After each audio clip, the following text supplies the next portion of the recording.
السلام عليكم ورحمة الله وبركاته. حبايبي عاملين ايه؟ وحشتوني وحشتوني وحشتوني، والبلكونة وحشتني، والجو الحلو ده وحشني. النهاردة الحمد لله الجو اهو جميل، مفيش شتا وشوية هوا، بس مفيش شتا يعني، والشمس طالعة. وطبعا اليوم الجميل قوي ده ليه؟ عشان اختي جاية النهاردة هي وولادها، فهنبدأ بالتجهيزات بقى النهاردة ونشوف ايه هناكل ايه مع بعضينا. تمام، بس انا مش قادرة ادخل من البلكونة واسيبكم ما اوريكوش الجو ده. بصوا البحر صافي ازاي والدنيا جميله ازاي، ما شاء الله ما شاء الله، يا رب دم علينا نعمه. على فكره اولادي في النادي جايين كمان شويه يعني على ميعاد خالتهم ان شاء الله.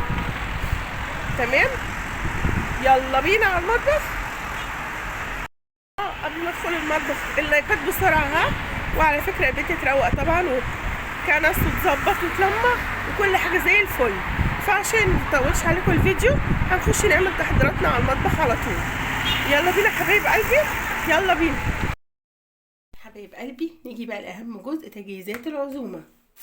اللي يشوف الكيس ده هل ممكن يتوقع انا عازمة اختي على ايه ولا لا؟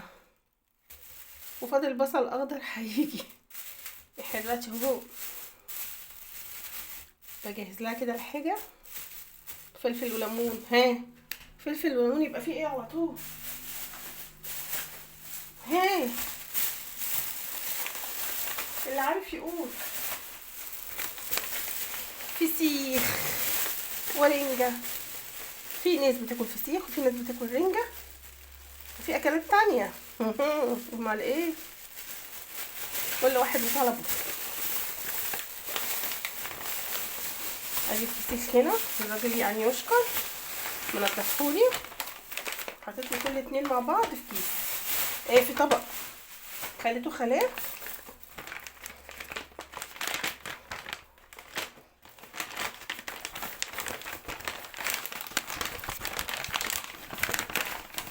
لا ده كل واحده في طبق، بس لففهم اهو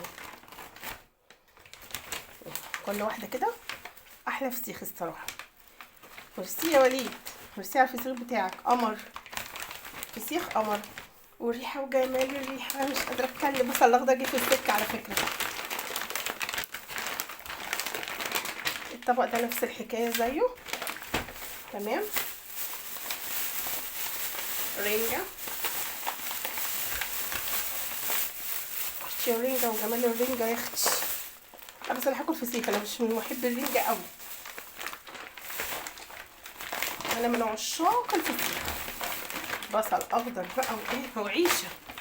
ادي الرنجه اهي، تمام ما شاء الله جميله برضو. ولف ولف ولف. طبعا بقى في اطفال كارما انتوا عارفينها، شوفوها معايا، مش بتحب طبعا ما ينفعش تاكل فسيخ ورنجه والكلام ده.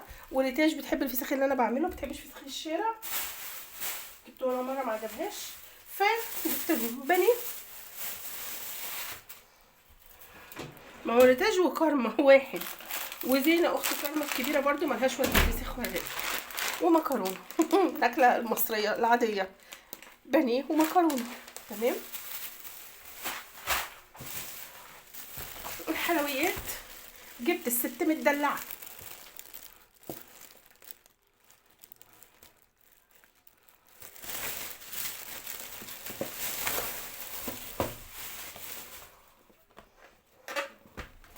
لسه بقى الفاكهه.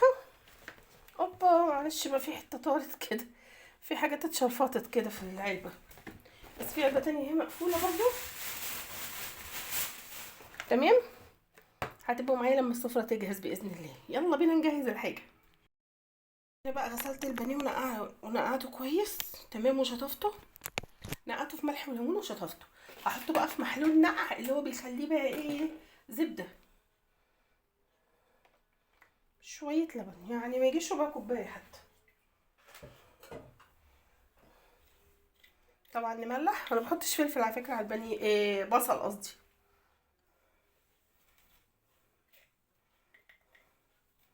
ملح، فلفل اسمر، شويه جنزبيل،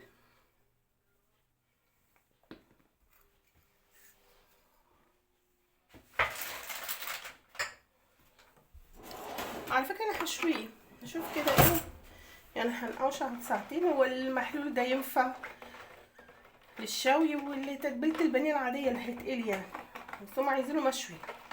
والمشوي يبقى جميل عامل زي اللحمه المشويه بالظبط. واللبن بيساعد ان البانيه يبقى طري كده زي البسكوته. تمام. البانيه بقى اخد حته حته كده.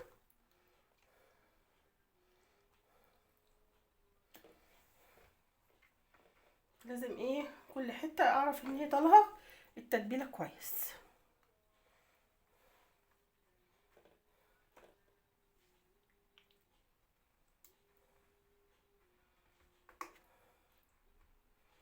طبعا اهم حاجه العيال طالما مش بيحبوا حاجه فلازم نرضيهم، خصوصا في عزومه يعني. بنتي ما بتحبش البيتزا بالزعتر، فمره راحت عند خالتها اختي يعني والبيتزا فيها زعتر، راحت يعني اختي قايمه جري بسرعه خبزلها واحده من غير زعتر. فالعيال لازم نرضيهم في اي مكان، متفرقش معاهم بقى يعني. الكبار ممكن ياكلوا ايه عشان يكبروا بخاطر إيه اللي عازمهم، لكن العيال لا، مش هياكلوا. ودي طبعا حاجه تنكد علينا. تمام كده اهو المحلول النقع طايل كل حته، ونسيبها حوالي ساعتين كده في التتبيله. هنا بقى حبايبي هبدا اجهز السفره عشان نقعد عليها. تمام. بصوا السفره بقى زي ما انتم شايفين هي مزقوقه على النيش، فلازم تطلع لبره. طلوعها بره ده بقى مش بالسهل، لازم اشيل القرص ده. تمام. ليه بقى؟ عشان بصوا تحت الارض القاعده بتاعت السفره على السجاده، فلو زقتوها السجاده هتتزق معاها، فلازم نشيل القرص ده خالص. تمام. ونشيل القاعده بتاعت السفره ونوسع الدنيا. تمام. فادي المكان اهو قبل ما اعمل اي حاجه. وحواليكوا والمفرش ده طبعا هفرشه ان اكلت بقى فسيخ ورنجه مش تنفع طبعا على مفرش القماش ده. انا جايباه كده مفرش بلاستيك. تمام. بفرشه في العزومات عموما وبشيله اغسله. يلا بينا بقى. بقى كده حبيبي اهو زقيت السفره. بصوا بقت حته قد ايه ما بين السفره والباب يا دوبك. ونظمت طبعا الكراسي هنا كده. تمام. عشان هنا بقى في الحته الفاضيه دي احط بقى كراسي للولاد اللي هي الكراسي العاديه بتاعت البيت بتاعتنا. عايزه اصورها لكم كده من بعيد عشان تشوفوا الشكل العام اهي. اهو بصوا وسعت قد ايه. بعدت الكراسي خلاص عن النيش اهي، وبقى في مكان يخشوا يقعدوا كمان. معلش بس شكل الكراسي كده مش حلو، بس عشان اجيب كراسي زياده هنا لان احنا عددنا 10. تمام. فهنا كده دول 6 ولسه هجيب بقى 4 كراسي من كراسي البيت العاديه احطهم هنا. ودايما يا رب مفتوح في الفرح والعزومات، وعقبال عندكم كلكم يا رب كده. صلة الرحم جميلة والود جميل، ولازم نصل رحمنا، دي اهم حاجة يعني. بقى حبيبي بدأت التجهيزات اهو. سلقت المكرونة وادي رنجة هفكها عشان اشويها. تمام. الزبدة بمعنى الكلمة حرفيا. الفسيخ اهو. ولسه بقى هنضف الرنجة ورصها في الاطباق دي. تمام. الرنجة بقى لقيتها لما بتتشوي على النار كده اي نعم البوتاجاز نضيف وللاسف مش هيبقى نضيف، بس معلش كده احلى. لما بعملها في الصينيه بحس بيها بتتهري بتتفرتك، فانا مضطره ان انا اشويها على النار على طول وابقى انضف البوتاجاز. مش مشكله، هخلص واوريها لكم. بصوا بقى شكلها لما اتشوت على النار. بصوا الرنجايه على بعضها التاني بتفرقع كده من بعضها وتتفتح. لا لا لا مش هشويها تاني في صينيه، معلش البوتاجاز اتوسخ يتغسل، لكن الرنجه كلها كده شكلها حلو مش متفرتكه ومهريه. بصوا لا لا لا فكره الشوي في صينيه دي مش حلوه. هعملها كده كل مره. هنضفها بقى واوريها لكم. هنا بقى حبايبي زي ما انتوا عارفين المكرونه اتسلقت، الصلصه على النار. هعمل ده طبعا اكل الاطفال زي ما قلت لكم، مش هياكلوا معانا ولا رنجه ولا فسيخ. تمام. فهعمل ايه بانيه مشوي ومكرونه، مكرونه والصلصه، وادي البانيه اهو هشوي. نقطه زيت بس في زيت الطاسه.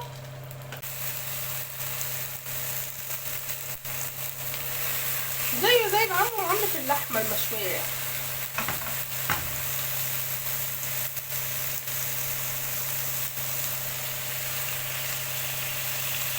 خلاص كده هخلص دول وانزل الباقي واخلص خالص واقولهم لكم. قولوا لي بقى ايه رايكم في التضليعه دي؟ ناس كتير قوي بتدور على التضليعه دي.